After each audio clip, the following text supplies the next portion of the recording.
A basic but very important skill to have is to be able to identify when a variable is quantitative or when a variable is qualitative.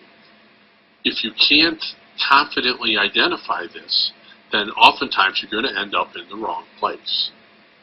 My metaphor for this is if I give you directions and you don't know your left from your right, and I tell you to turn left or tell you to turn right, a lot of times you're going to go in the wrong direction and end up in the wrong place. And that's what this is about. So a quantitative variable measures how much or how many. It takes on values on the real number line.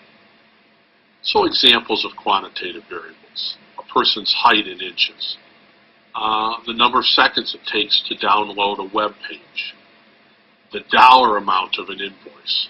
And you will find a little bit later on that for quantitative variables, we talk about things like mean and median and range and standard deviation, because these quantitative variables are numbers on the real number line, as opposed to a qualitative variable, which is basically putting an element into a particular category.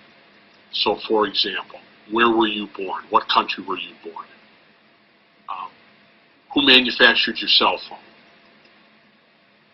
And how are you going to get your delivery of your online order? Is it going to be a overnight or a 2-day express or a 7-day snail mail or whatever all the other categories might be there? And when we talk about qualitative variables, we talk about proportions. What fraction of the observations fall into a particular category? Things of that nature.